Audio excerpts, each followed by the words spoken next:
Quase todo mundo acha que o livro de Jó é sobre sofrimento, mas depois de estudar essa história por muito tempo, eu percebi que ela fala sobre algo muito maior.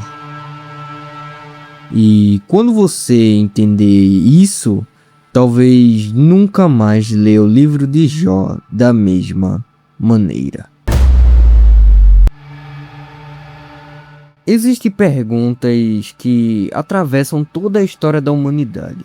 Perguntas que nenhum filósofo conseguiu responder completamente. Perguntas que continuam sendo feitas em quartos de hospitais, nos cemitérios, nas madrugadas em que ninguém consegue dormir. A principal delas talvez seja esta: por que Deus permite que pessoas boas sofram? Talvez você esteja fazendo isso agora, porque quando tudo vai bem, é fácil acreditar que Deus está conosco, mas quando perdemos alguém, quando uma doença aparece ou quando os sonhos desmoronam, o silêncio de Deus parece ensurdecedor. Há milhares de anos, um homem viveu essa pergunta como ninguém. Seu nome era Jó. Muitos conhecem o final de sua história, mas poucos conhecem a profundidade da sua verdadeira dor. Hoje, nós vamos conhecer não apenas o homem que perdeu tudo, mas o homem que descobriu que a verdadeira riqueza nunca esteve naquilo que ele possuía.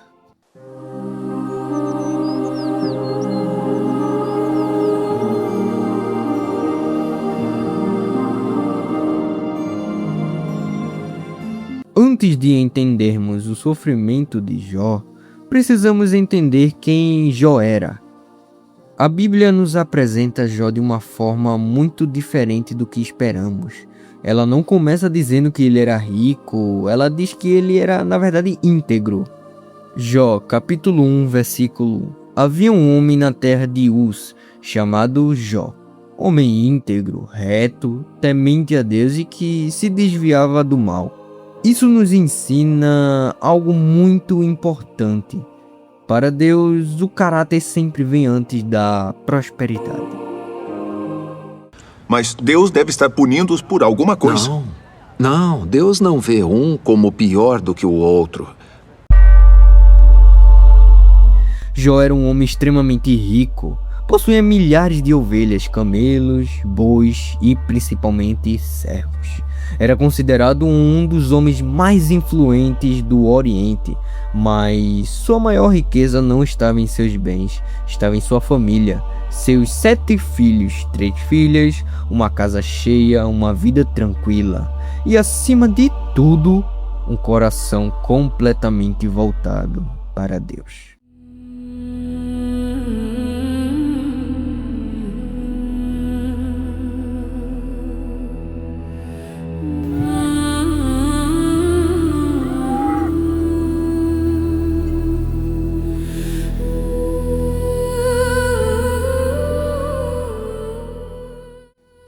Sempre que seus filhos faziam festas, Jó oferecia sacrifícios ao Senhor, não porque soubesse que havia pecado, mas porque desejava que sua família permanecesse perto de Deus. Essa pequena atitude revela algo extraordinário. Jó não era apenas um homem religioso, era um pai que entendia que cuidar da sua alma e de seus filhos era mais importante do que aumentar a sua própria fortuna. Mas existe um detalhe que muda completamente essa história. Enquanto Jó vivia em paz na terra, algo acontecia nos céus. A Bíblia ela nos leva para uma cena impressionante. Os seres celestiais se apresentam diante de Deus, e entre eles está Satanás. Então Deus pergunta: observaste o meu servo Jó? É que Deus quem apresenta Jó como um pai que se alegra da fidelidade de seu filho. Mas Satanás responde com uma acusação: será que Jó teme a Deus sem receber nada em troca? Retire tudo o que ele possui e ele amaldiçoará o teu nome. Essa não era apenas uma acusação contra Jó, era uma acusação contra toda a humanidade. Como se dissesse: ninguém ama a Deus por quem Ele é. As pessoas apenas amam aquilo que Deus lhe dá. Essa pergunta continua viva até hoje. Nossa fé depende de Deus ou das circunstâncias. Sem que Jó soubesse, sua maior prova estava prestes a começar.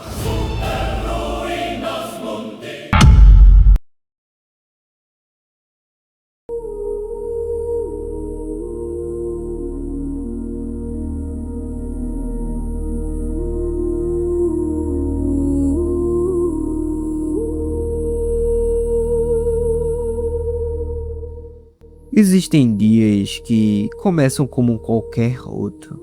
Jó acordou naquela manhã sem imaginar que seria a última vez que veria sua vida como ele a conhecia. Enquanto seus filhos celebravam juntos, um mensageiro correndo apareceu. Os salbeus atacaram, levaram os bois, levaram as jumentas, mataram os servos. Somente eu escapei para lhe contar. Antes que Jó pudesse responder, outro homem chegou. Fogo caiu do céu, as ovelhas desapareceram, os pastores morreram, tudo foi consumido. E novamente, somente eu escapei. A dor ainda nem havia sido compreendida, quando um terceiro mensageiro apareceu. Os caldeus haviam roubado os camelos, os servos foram mortos, mais uma perda, mais um golpe, mais uma notícia impossível de se acreditar. Então veio o último mensageiro. Seu rosto dizia aquilo que sua boca ainda não conseguia pronunciar. Seus filhos estavam reunidos. Um vento muito forte veio do deserto. A casa desabou, nenhum sobreviveu. Em poucos minutos, Jó perdeu seus bens, seu trabalho, seus empregos e o seu futuro, e seus 10 filhos. A vida às vezes muda sem pedir licença. Um telefonema, um exame médico, uma ligação durante a madrugada e aquilo que parecia permanentemente desaparece. E por isso que a Bíblia nos lembra que nossa vida é como uma neblina. Ela aparece por um instante e logo se dissipa. Mas o que Jó faria agora? Ele amaldiçoaria Deus? Ou confirmaria que sua fé era verdadeira? E a resposta de Jó surpreendeu até mesmo o céu. Ele rasgou suas vestes, raspou a cabeça como sinal de luto e caiu com o rosto em terra, mas não para reclamar, mas sim para adorar. Então pronunciou uma das frases mais marcantes de toda a Bíblia: não saí do ventre da minha mãe e não voltarei. O Senhor deu, o Senhor tomou. Bendito seja o nome do Senhor. Essas palavras não significam que Jó não estava sofrendo. Elas significam que sua dor não destruiu sua confiança. Existe uma diferença enorme entre perder a alegria e perder a fé.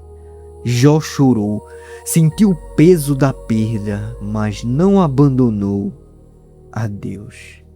Hoje muitas pessoas acreditam que ter fé é nunca demonstrar tristeza, mas a Bíblia mostra exatamente ao contrário. Homens e mulheres de Deus choraram. Jesus chorou. O meu coração palpita.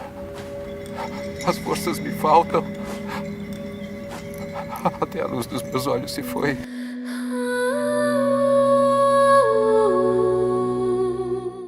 Davi chorou, Jeremias chorou e Jó também chorou. A fé não elimina a dor, ela nos impede de caminhar sozinho através dela, mas a prova de Jó ainda não havia terminado. Porque existe uma dor maior do que perder aquilo que temos, é quando o nosso próprio corpo se torna um campo de batalha. E mais uma vez a Bíblia nos leva aos céus. Satanás volta novamente e afirma: Jó continua fiel porque sua saúde ainda permanece.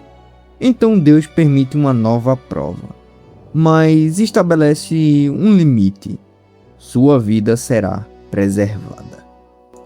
De repente, feridas dolorosas cobriram o corpo de Jó, da cabeça aos pés. O homem que antes era respeitado agora estava sentado sobre cinzas, coçando suas feridas com um pedaço de cerâmica. E talvez a pior parte não fossem as feridas, era o silêncio. Nenhuma explicação, nenhuma resposta e também nenhum milagre. Apenas o silêncio. Talvez você conheça esse silêncio. Você ora, mas parece que os céus estão fechados. Você espera e nada acontece. Nesses momentos, muitos pensam que Deus apenas foi embora. Mas o livro de Jó nos ensina uma verdade poderosa. O silêncio de Deus nunca significa a sua ausência. Há momentos em que Ele está trabalhando, mesmo quando não conseguimos enxergar. E quando a notícia sobre o ferimento de Jó se espalhou, 3 amigos viajaram para visitá-lo: Elifaz, Bildade e Zofar. Ao vê-lo de longe, mal conseguiram reconhecê-lo. Aquele homem respeitado, forte e admirado agora estava coberto por feridas e sentado sobre as cinzas. Eles choraram, sentaram ao lado dele e permaneceram em silêncio durante 7 dias. Talvez esses tenham sido os melhores 7 dias daquela amizade. Porque existem dores que não precisam de respostas, mas precisam apenas de presença. Mas depois do silêncio vieram as palavras e junto com elas os julgamentos. Os amigos de Jó tinham uma ideia muito comum naquela época. Eles acreditavam que todo sofrimento era consequência de algum pecado escondido. Por isso insistiam: confesse o que você fez. Deus não faria isso com um homem inocente. Eles não conheciam toda a história, não sabiam da conversa entre Deus e Satanás. Julgaram apenas aquilo que seus olhos conseguiam enxergar. E talvez essa seja uma das maiores lições para nós. Nem toda batalha é visível, nem toda lágrima revela sua verdadeira causa. Antes de julgar a dor de alguém, lembre-se de que apenas Deus conhece a história completa. Durante muitos capítulos do Jó faz perguntas sinceras, perguntas difíceis, e Deus permanece em silêncio, até que um dia o silêncio terminou. A Bíblia diz que Deus respondeu a Jó, do meio de um redemoinho, mas há um detalhe curioso. Deus não explicou por que tudo aquilo aconteceu. Ele não falou sobre Satanás, não contou sobre as conversas no céu, não revelou os bastidores e, em vez disso, fez perguntas. Onde estava quando lancei os fundamentos da terra? Você pode ordenar o nascer do sol? Você consegue controlar o mar? Essas perguntas não tinham o objetivo de humilhar Jó, tinham o objetivo de lembrá-lo de algo. Há coisas que ultrapassam a capacidade humana de compreender. Nem sempre teremos todas as respostas, mas poderemos confiar naquele que conhece todas elas. Então Jó responde com humildade: antes eu te conhecia apenas de ouvir falar, mas agora os meus olhos te veem. E a maior transformação de Jó não aconteceu quando ele recuperou seus bens. Aconteceu quando passou a conhecer Deus da maneira mais profunda. E se continuarmos lendo até o final da história, Deus restaurou a saúde de Jó, sua família voltou a crescer, suas riquezas foram multiplicadas como nunca. A Bíblia diz que ele recebeu o dobro do que possuía antes. Mas se existe algo que o livro de Jó nos ensina, é que esse nunca foi o maior milagre. O maior milagre aconteceu dentro dele. Porque existem pessoas que recuperam dinheiro, mas continuam vazias. Existem pessoas que conquistam sucesso, mas nunca encontram a paz. Jó descobriu algo que a riqueza nenhuma poderia comprar, que Deus continua sendo digno de confiança, mesmo quando a vida não parece fazer sentido. Talvez você esteja vivendo um tempo muito difícil, talvez existam perguntas que ainda não foram nem respondidas, talvez o céu pareça silencioso. Mas a história de Jó nos lembra que o silêncio de Deus não é o fim. Enquanto nós enxergamos apenas uma página, Deus já conhece o livro por inteiro. E às vezes é justamente nos capítulos mais escuros que aprendemos a enxergar a luz de quem Ele realmente é. Porque a fé verdadeira não nasce quando tudo está bem. Ela nasce quando, mesmo sem entender, escolhemos confiar em Deus.